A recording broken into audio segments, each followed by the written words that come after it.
Now, children have, of course, been among the casualties in the two conflicts, with more than 11,000 minors killed in Gaza since Israel launched its war on Hamas. For reaction to the situation on the ground in Lebanon, where, of course, conflict has been happening this week, I'm joined from Beirut now by UNICEF's Deputy Representative there in Lebanon, Ettie Higgins. Ettie, thank you for making time on what must be a very busy moment for you. What has the situation been like there in Lebanon this week? This week has been probably the most difficult week for Lebanon and for Lebanon's children in the past 18 years. We've seen an unprecedented increase in the number of deaths, just with 50 children dying on Monday alone, being killed, along with almost 700 people who in total were killed this week. And the death number is rising every day, sadly, due to the continuing bombardments across the country. We've seen the bombardments escalate throughout the south of the country and in other parts also. And this has meant that hundreds of thousands of people have fled their homes in panic. Currently, we think that there are more than 200,000 that have fled, 100,000 this week alone, but this is probably an underestimate. Today in Beirut, we have teams on the ground who are working to try to find shelter and meet the urgent life-saving needs of many of these families, mainly women and children who have fled. Currently, we have over 500 shelters. Many of them are converted schools that are now hosting over 70,000 internally displaced people. And many of them, unfortunately, fled with just the clothes on their backs and are in dire need of water, of food, of clothing, blankets, mattresses, absolutely everything. So we're working around the clock every day and every evening to distribute hot meals and the urgent supplies and hygiene kits and medication that they require. So many things you've said there have made me consider the challenges that, of course, the Lebanese people are facing, but you as an organisation trying to provide assistance in a time like this. How prepared were you for this, or were you somewhat taken by surprise? Well, we had done our preparedness plans and our contingency plans over the past number of months as the tensions continued to escalate at the border. And we had pre-positioned supplies as much as our resources would allow, and we had put them in different parts of the country, along with essential fuel supplies and just the very basics to help children to survive. However, really, no matter how much planning you do, if there is 100,000 people that are displaced in 72 hours, it challenges even the most robust of humanitarian systems and even the most robust of countries to be able to prepare for that level of disaster. We saw traffic choking the main arteries, the main roads in Lebanon. Some of the families I spoke to yesterday were in traffic and trying to reach safety for anywhere between 18 to 24 hours. And they said that in itself was very, very traumatic, not knowing if they would reach to safety, given the bombardments of some roads and key infrastructure in the country. So it's definitely a very, very challenging operating environment. And given that there has been a number of crises in Lebanon over the past 4 years, this is really means that we're moving from a crisis, a humanitarian crisis situation in the country, to a catastrophe, and one that we were really, really under-resourced and absolutely not funded for at all for a scale of the crisis on this of this magnitude. What type of support do you need, both from the United Nations but internationally? Because, of course, countries do send aid in situations like this. What would you invite?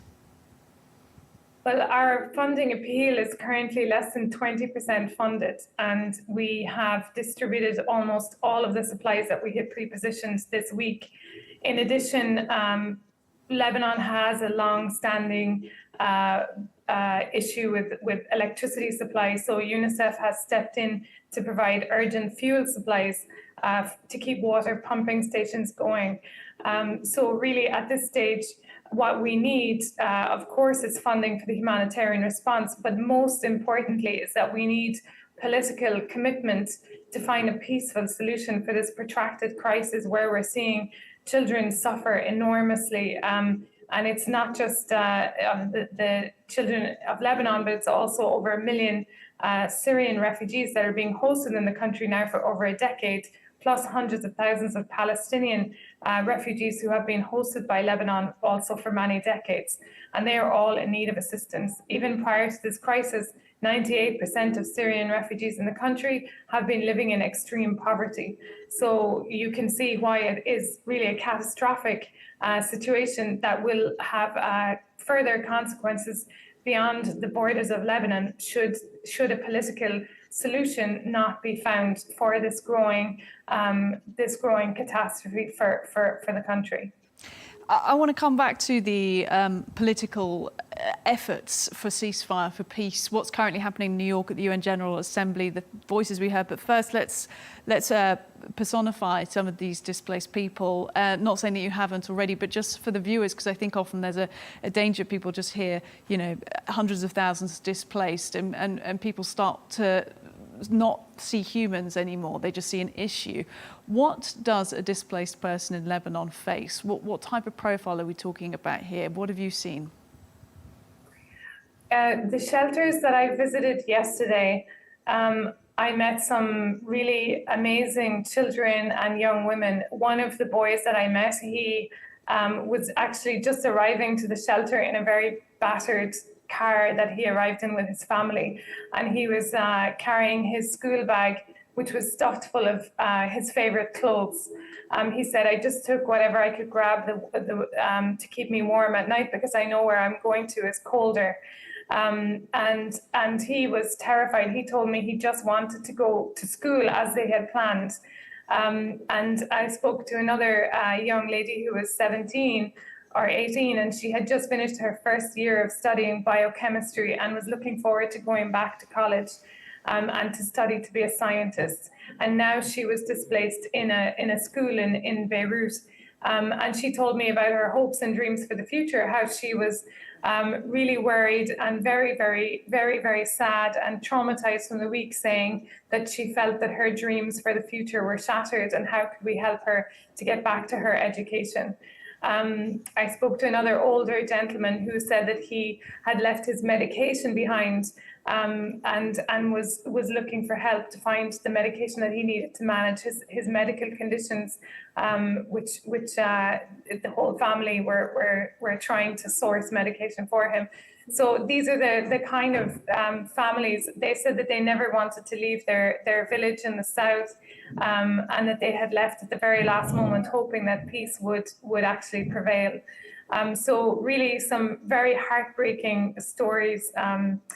We also met a lot of children who evacuated at the end, at the very late stages, who had disabilities.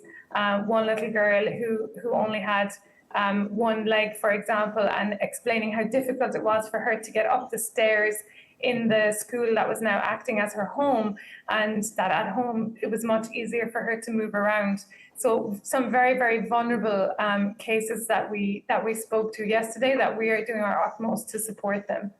I mean, truly horrifying stories and so much to deal with. And I know you're all trained professionals, but how do you stay motivated, alert, do what needs to be done in that situation, especially given that, you know, representatives from other UN departments and agencies have been killed in strikes in the past few days? Indeed, we had two UNHCR colleagues who were tragically killed this week. And our condolences to their families and to the UNHCR family. We are doing our utmost to make sure that our staff are safe and secure. Of course, it is a very, very difficult operating environment, and we're taking as much mitigation measures as possible. But as UNICEF, we have been here for decades, and we will continue to stay and to deliver and to do our very best for children here at this time. We work, and I think what motivates us is that we work with some very, very dedicated Lebanese staff and colleagues and frontline workers and non-governmental organisations, civil society, and indeed government officials who go above and beyond every day to deliver the services for some of the most vulnerable people that I mentioned. And we know that, of course, Lebanon is extremely resilient, but at the same time needs to be urgently supported at this very difficult time in its history. And just finally, Ettie, you talked there previously about hopes for a political solution that will bring ceasefire, that will bring peace and stability to the region, given that the UN General Assembly is happening this week. From the statements we've heard out there, how hopeful are you? Well, it is a unique opportunity at the UN General Assembly this week, and we hope that this is the responsibility, and it's incumbent upon all political leaders that are gathered in New York this week to do their very best to make sure, number one, that international humanitarian law is upheld and respected in Lebanon and in the region. And that everyone works overtime to try to find a political solution for this long-running conflict in the country. And it is really, really long overdue, and it's incumbent upon them to do their very best to find that solution, because there is no military solution. UNICEF's Deputy Representative in Lebanon, Ettie Higgins, will let you get back to your work. Thank you very much for talking to us. Thank you.